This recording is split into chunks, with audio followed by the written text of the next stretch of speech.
inaugurate and bless yung ating bagong high-speed na response boat from the higher headquarters. Ito ay allocated dito sa atin sa Coast Guard District Southeastern Mindanao.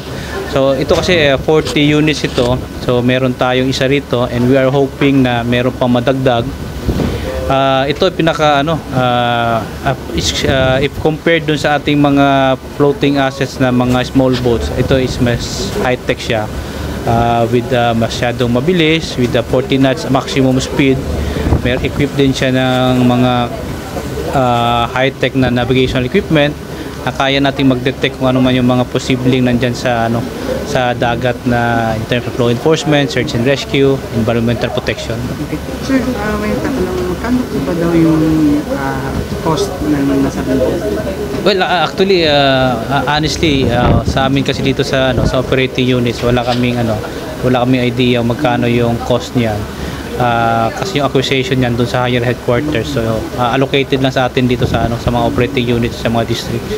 Sir, what would be the impact, sir, if ma-deploy na itong nasabing high-speed response dito sa Davao region?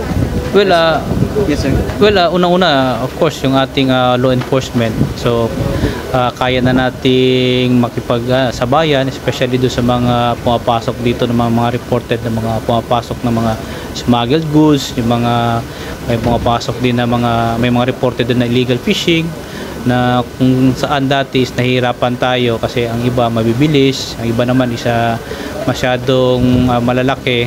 So sa ngayon kaya na nating makipagsabayan dyan, and hopefully we could enforce yung ating mga maritime laws. Sir, saan siya ilalagay?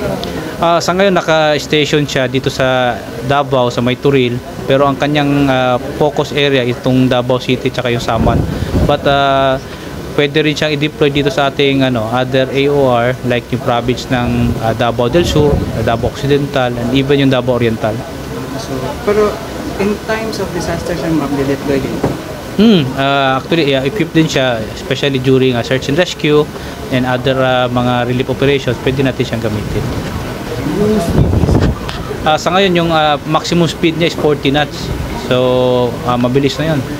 Yung yung sa makina niya? Dalawang 300 horsepower na outboard motor na 600 lahat, sir. 600. Diesel pa, sir? Diesel.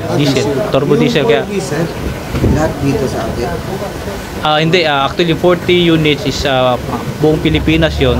So sa ngayon, yung mga nauna kasing natapos, kasama tayo sa nabigyan ng higher headquarters, and we are expecting and hoping na meron pa madagdag para sa atin.